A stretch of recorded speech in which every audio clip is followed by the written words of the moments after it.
Alléluia, Maurice Moubiemé, évangéliste. Aujourd'hui, nous allons parler les hauts lieux dans la Bible. Les hauts lieux dans la Bible. Les hauts lieux dans la Bible. Alléluia. Alléluia. Jésus, il est présent. C'est Dieu qui nous parle tous les jours. Il est Dieu. Nous savons très bien, les hauts lieux sont tout simplement des lieux de culte construits en hauteur ou encore des hôtels élevés construits dans des vallées. Ils étaient dédiés au culte des idoles, surtout parmi les Moabites.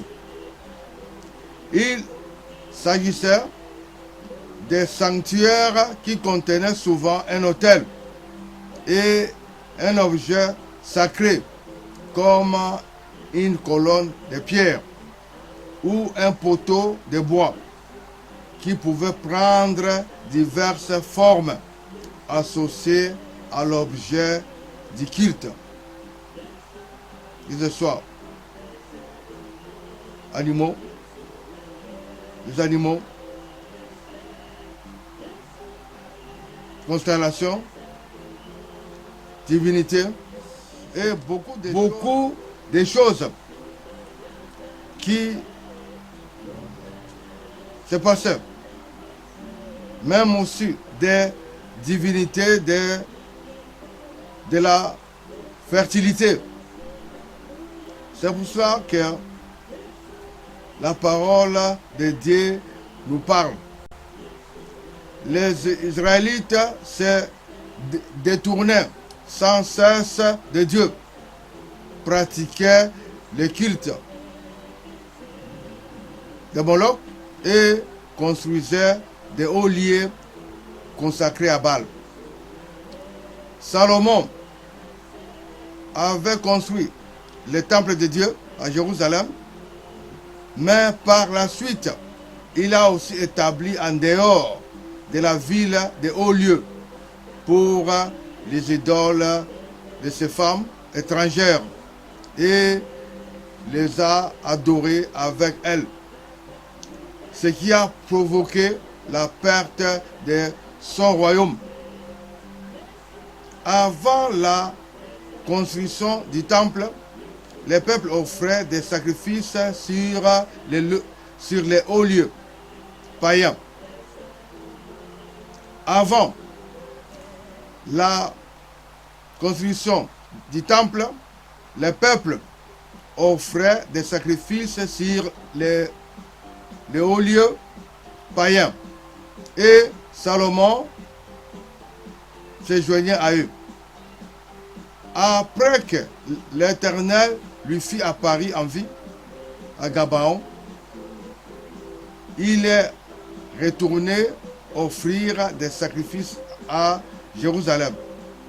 Mais son cœur était toujours partagé entre les deux cultes. Mais tous les hauts lieux n'étaient pas dédiés au culte des idoles. Ils jouaient aussi un rôle important dans le culte israélite. Nous allons prendre tout d'abord la parole de Dieu. Nous allons lire Nombre, chapitre 33, verset 52. Alléluia. Nombre, chapitre 33, verset 52. Nous lisons au nom du Seigneur Jésus de Nazareth. Vous chasserez devant vous tous les habitants du pays, vous détruirez toutes leurs idoles de pierre. Vous détruirez toutes leurs images de métal fondu et vous détruirez tous leurs hauts lieux. Alléluia. Dieu lui-même a parlé pour détruire les hauts lieux. Alléluia. Nous allons prendre Ésaïe. Alléluia. Prenons la parole de Dieu, Ésaïe 16. Ésaïe 16 nous parle. Ésaïe 16, verset 12. Ésaïe 16, verset 12. Nous lisons au nom du Seigneur Jésus de Nazareth. Ésaïe chapitre 16, verset 12. On voit Moab qui se fatigue sur les hauts lieux. Il entre dans son sanctuaire pour prier et il ne peut rien obtenir. Il ne peut rien obtenir. Pourquoi? Alléluia. Pourquoi? Alléluia. Prenons Jérémie 32. Jérémie chapitre 32, verset 35. Jérémie chapitre 32, verset 35. La parole de Dieu nous parle. Ils ont bâti des hauts lieux à Baal, dans la vallée de Ben Hinnom, pour faire passer par le feu leurs fils et leurs filles à l'honneur de Moloch, ce que je ne leur avais point ordonné. Et ils ne m'étaient point venus à la pensée qu'ils commettraient de telles horreurs pour faire pécher Juda. Alléluia. Les hauts lieux sont tout simplement des lieux de culte construits en hauteur ou encore des hôtels élevés construits dans des vallées. Ils étaient dédiés au culte des idoles, surtout parmi les Moabites. C'est pour cela, ces gens-là, est-ce qu'ils offraient à Dieu? Ah voilà. Il s'agissait de sanctuaires qui contenaient souvent un autel et un objet sacré comme une colonne de pierre ou un poteau de bois qui pouvait prendre diverses formes associées à l'objet de leur culte.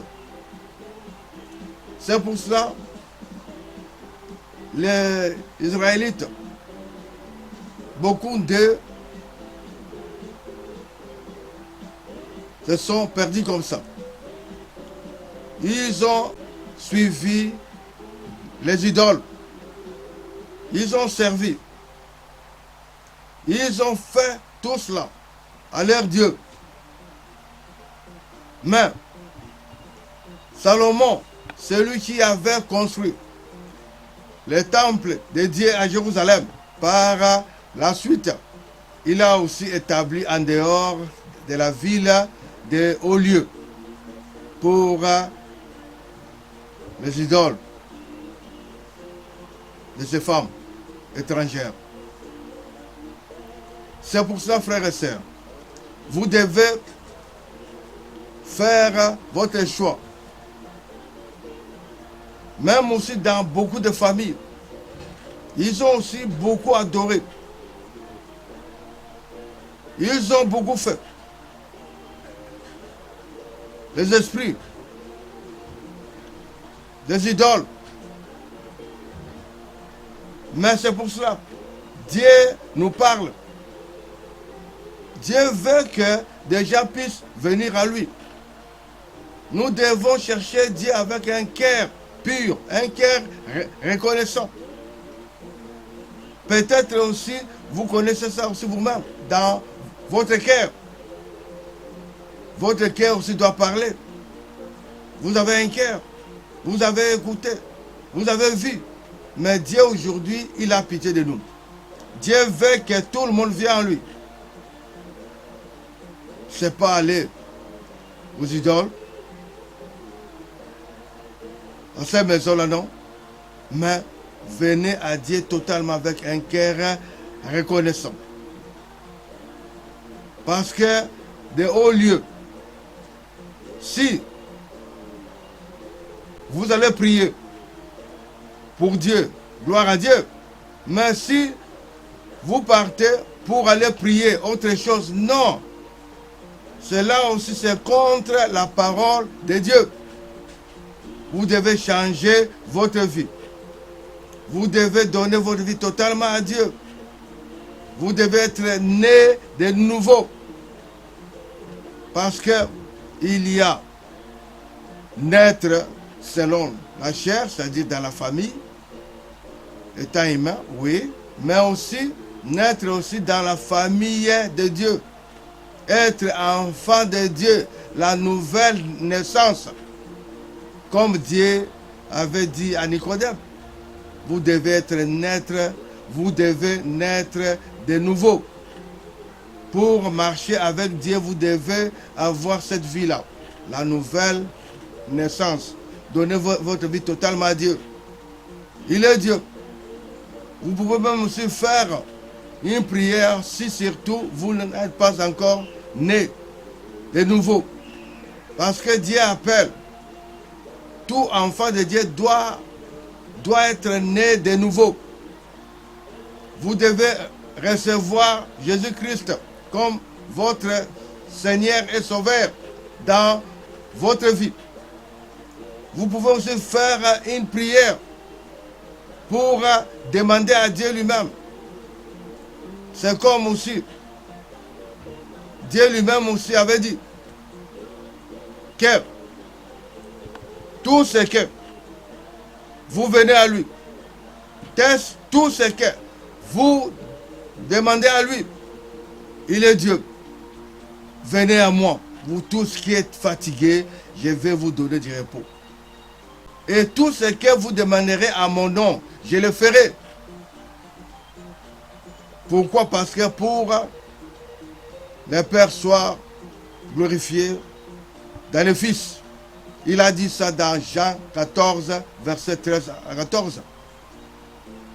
Vous pouvez aussi faire une petite prière si surtout vous n'êtes pas né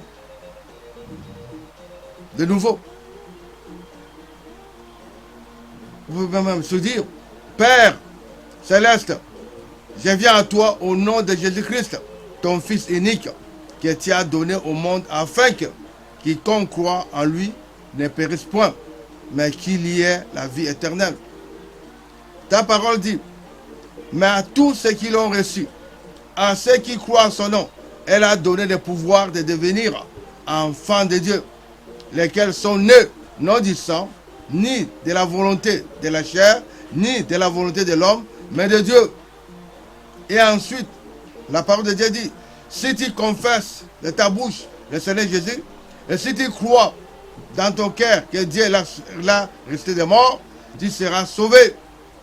Sur ces paroles, je te demande, toi, même, tu vas demander à Dieu de te pardonner tes offenses et de te purifier par le sang de Jésus-Christ. Alléluia.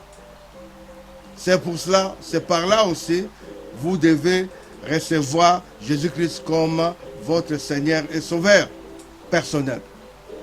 Pour marcher avec Dieu, vous devez recevoir Jésus-Christ comme Seigneur et Sauveur personnel.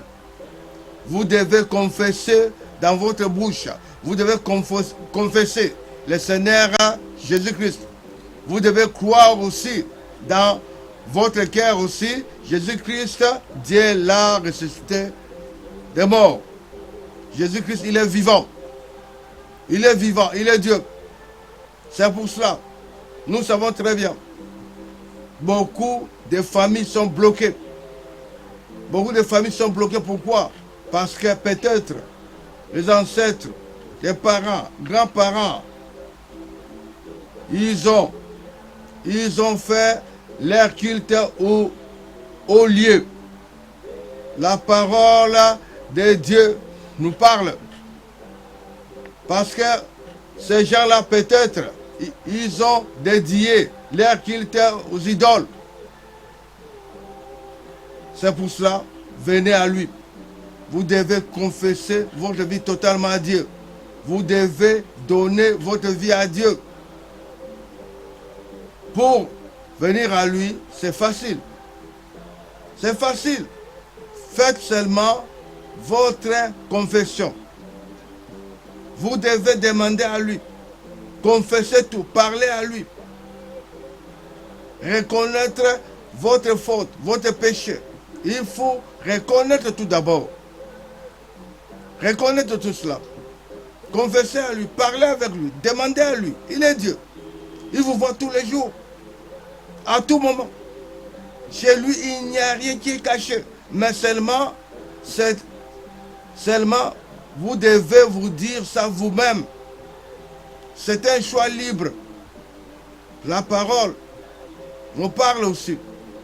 Vous devez faire votre choix. C'est la liberté. Dieu, il ne peut pas forcer. Il ne peut pas dire non.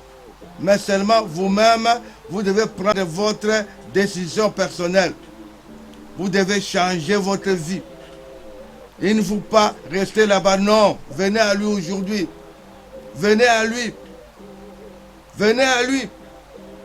Là, il n'y a rien. Il n'y a rien. Il y a des gens qui ont fait leur culte aux idoles. Aux idoles. Au bois. Tout cela, c'est rien. Ils n'ont rien. Pas de vie. Non. Seulement notre Dieu, Jésus-Christ de Nazareth, c'est le Dieu vivant. Nous devons venir à lui.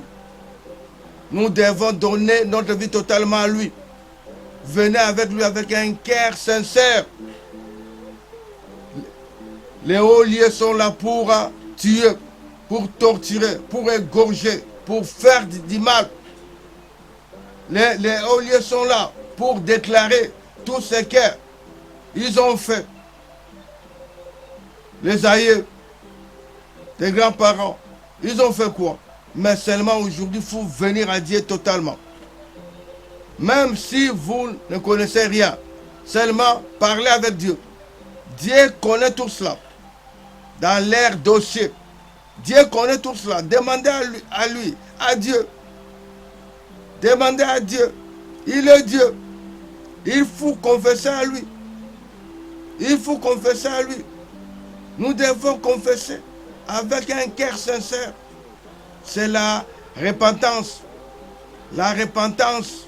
La repentance. Nous devons changer notre vie. Il ne faut pas rester comme hier. Non, aujourd'hui. Nous devons changer. Merci frère. Merci frères et sœurs. Que Dieu soit loué à jamais. Que Dieu puisse vous fortifier. Dieu puisse toucher. Dieu puisse vous parler. C'est pour cela, si vous voyez ce message aussi vous intéresse, et il faut aussi s'abonner et aussi envoyer ça aussi aux autres, à votre famille, à vos connaissances, aux amis. Pourquoi? Parce que Dieu aussi a besoin d'eux. Dieu parle. Il est Dieu. Il parle à tout moment. Il veut aussi que tout le monde puisse changer. Parce que chez Dieu, il ne peut pas laisser comme ça, non. Il a l'amour des gens. C'est Dieu, c'est lui, notre Créateur. C'est lui qui nous parle tous les jours. C'est lui qui est là présent au milieu de nous. Il veut que tout le monde puisse changer. Il veut que tout le monde puisse être avec lui. Mais l'ennemi est là pour dire non. Mais vous devez prendre votre décision personnelle. Vous devez prendre votre décision personnelle. Merci, merci frères et sœurs. Merci pour tout. Et Dieu soit loué à jamais. C'était votre humble serviteur, évangéliste Maurice, mon bien-aimé. Alléluia, alléluia, alléluia. Merci, merci, merci. Alléluia, alléluia. Que Dieu soit loué à jamais.